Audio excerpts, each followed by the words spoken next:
Isang mapagpalang araw po sa lahat at pati na rin sa iyo, Tito Creepy.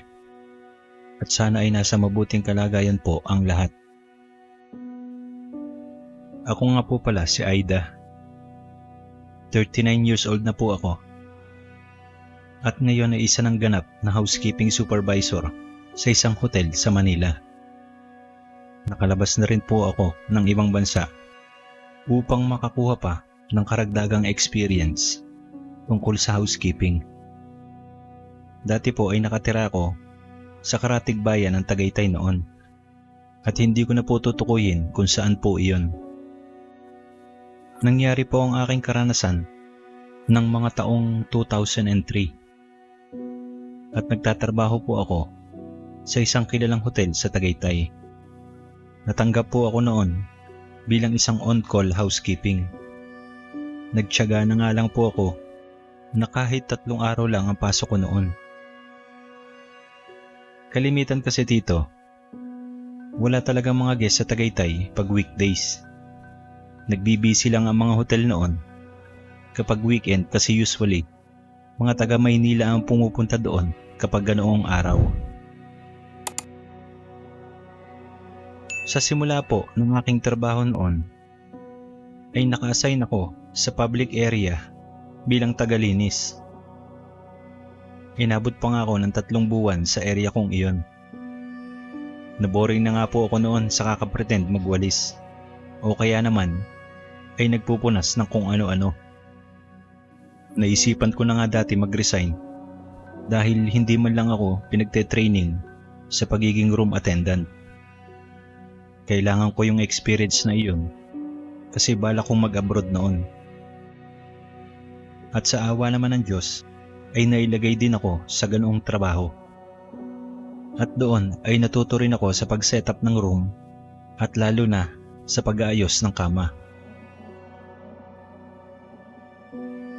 Sa ika-5 buwan ko doon ay wala naman akong personal na kakaibang kababalaghan na nai-experience.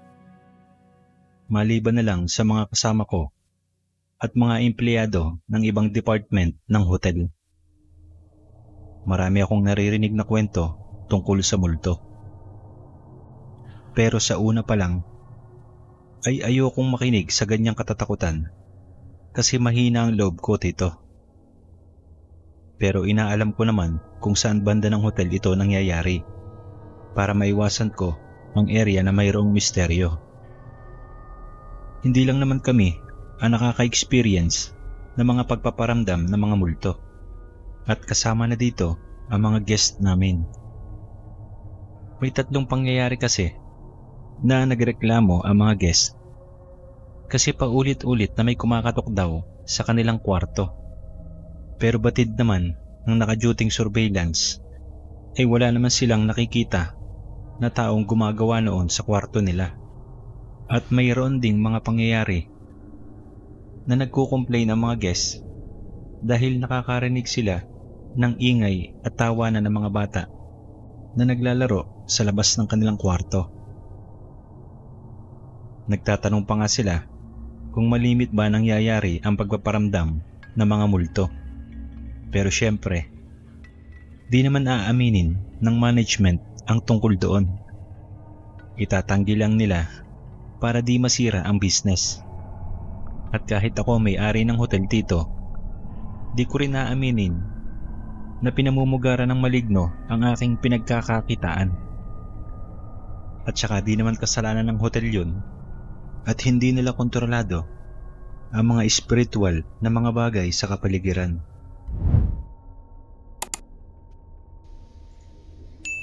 May mga kwento rin daw ang mga taga-office department. Malimit silang mamalikmata ng isang batang babae na malimit tumambay doon. Medyo maloko nga daw po iyon kasi nagagalit kapag masyado nilang pinapansin. Hinuhugot daw kasi ang plug ng kanilang computer at malimit na nag-ooperate na mag-isa ang kanilang Xerox machine. Napaisip pa nga ako dati na sagana pala sa kababalaghan ang hotel kong pinasukan. Mabuti na lang, Tito, na ang mga kwentong iyon ay galing pa sa mga dating empleyado na umalis na sa kanilang trabaho. Nagpasa-pasa na lang siguro ang istorya at hanggang noong time na iyon ay naibabahagi pa nila sa aming mga baguhan. Sa mga dating empleyado ng surveillance ay meron din silang kwentong katatakutan. Nang minsan daw, nakuhanan nila ang isang anino na dumaan sa kanilang CCTV camera.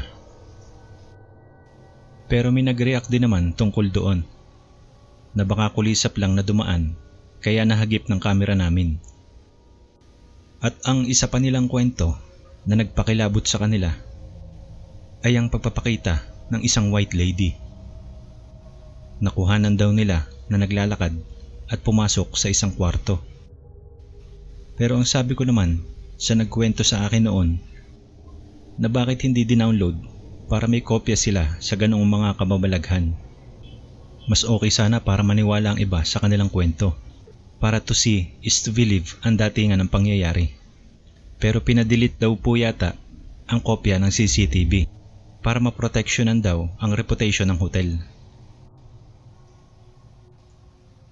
Hindi po matatapos ang kwentong ito, Tito Crips, kung hindi ko isasama ang aking sariling karanasan.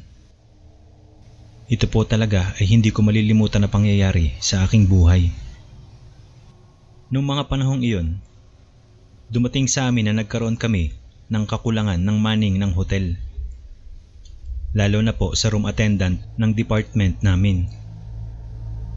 Marami kasi ang nag-resign para mag-apply ng barko. Nagkaroon kasi ng mass hiring sa isang shipping company sa Maynila noon.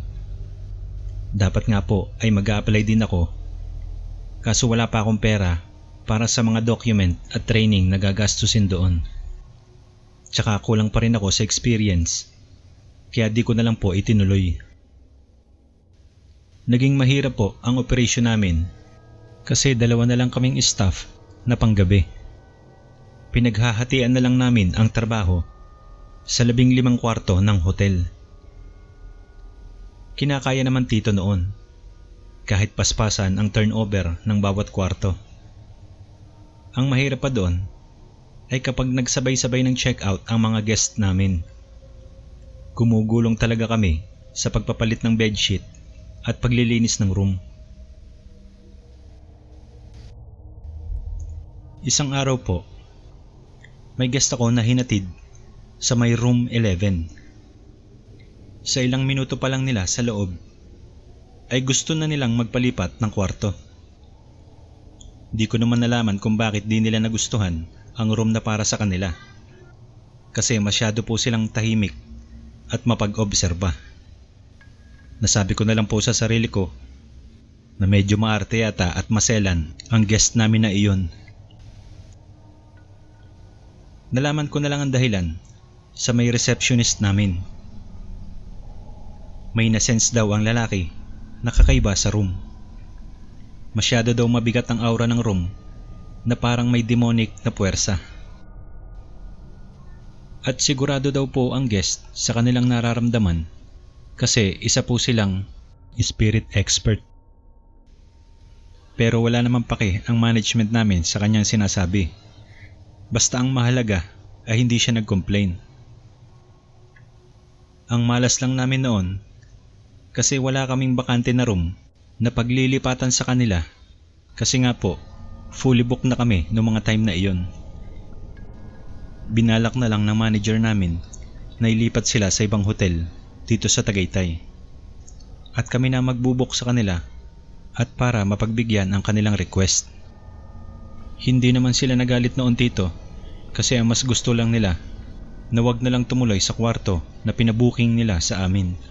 At bago po sila umalis, ay inabisuhan kami na ipabless ang room 11.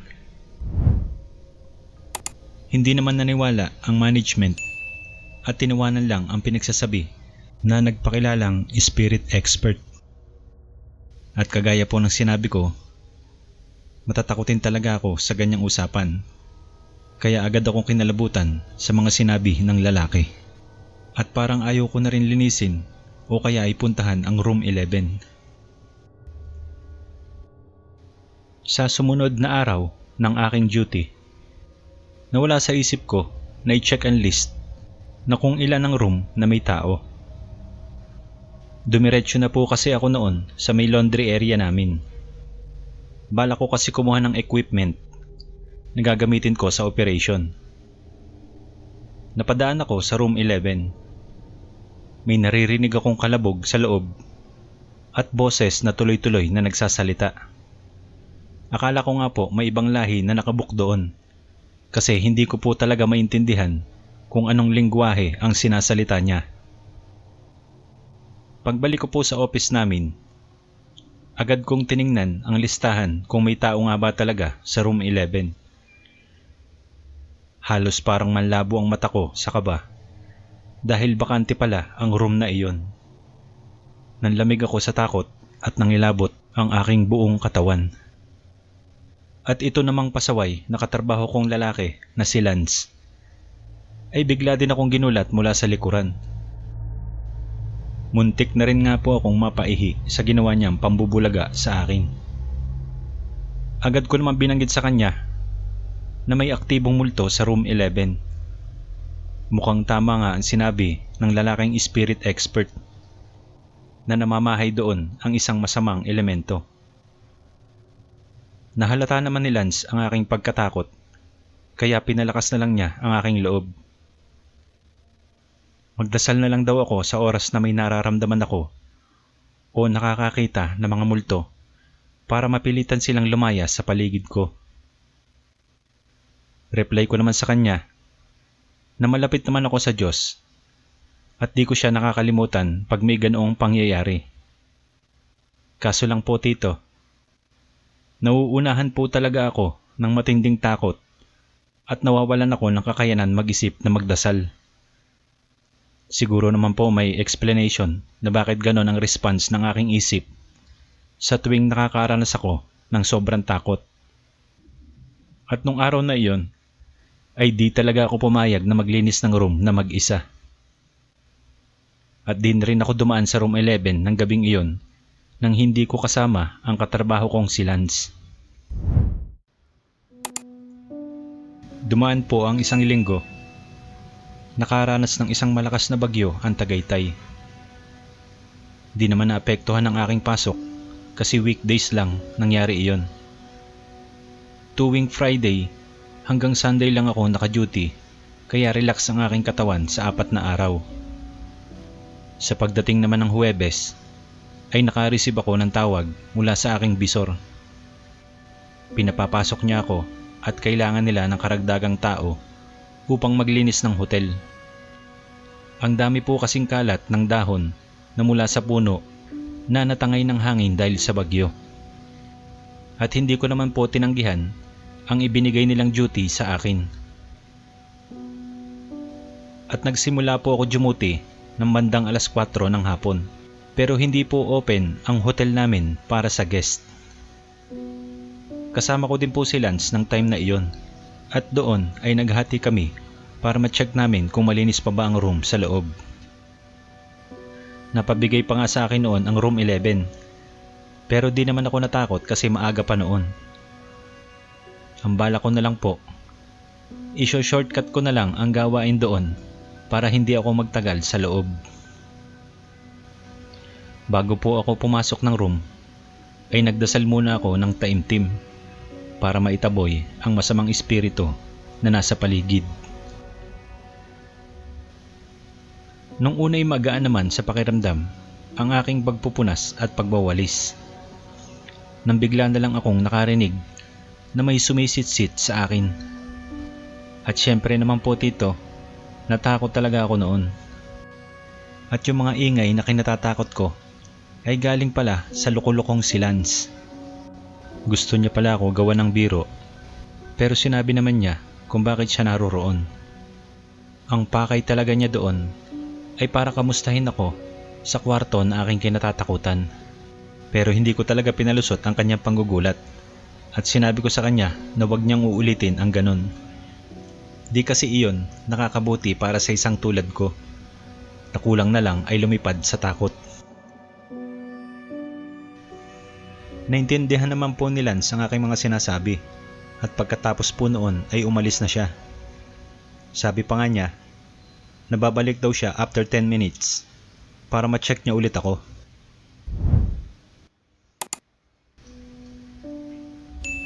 Ipinagpatuloy ko na lang po ang aking paglilinis. Pero wala pang 4 na minuto ay nakarinig na naman ako ng pagsitsit. Sabi ko nga sa sarili ko na bumalik na naman si Kolokoy para takutin ako. Pero nagtaka naman ako at ito po ay galing sa may CR. At nung mga time na iyon, Tito, ay nag-decide ako na silipin ko na lang ang CR at bala ko na talagang umalis sa room 11. At hindi ko na po balak linisin ang CR at sisilipin ko na lang para ma-check kung madumi ba ang loob.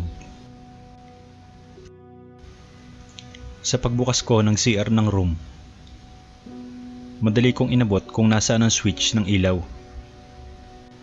Pero bago ko pa man maabot ang pindutan ng ilaw, ay nabaling na ang atensyon ko sa puting tela na nakaangat sa hangin. Akala ko nga po nung una ay shower curtain. At mula po doon ay tumambad sa akin ang isang multong babae na nakabigti at nakatingin pa sa akin. Tila ba ay pinapakita niya sa akin kung paano siya namatay.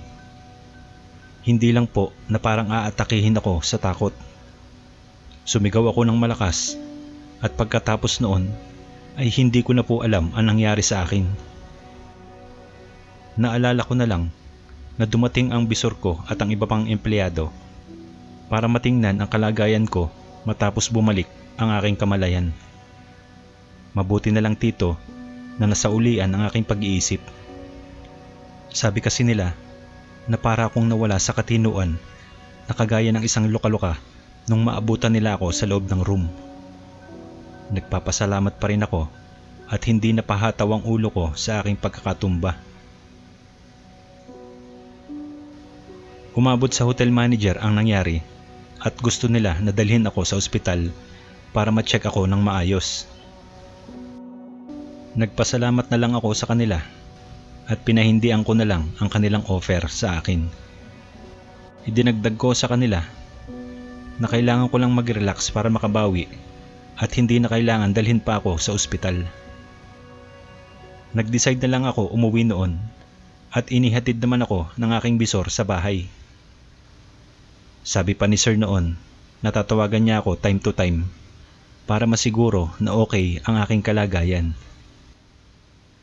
At makaraan ng 2 araw po ay nag-decide po ako mag-resign sa trabaho. Makakabuti iyon para hindi na bumalik sa akin ang bangungot na aking naranasan doon.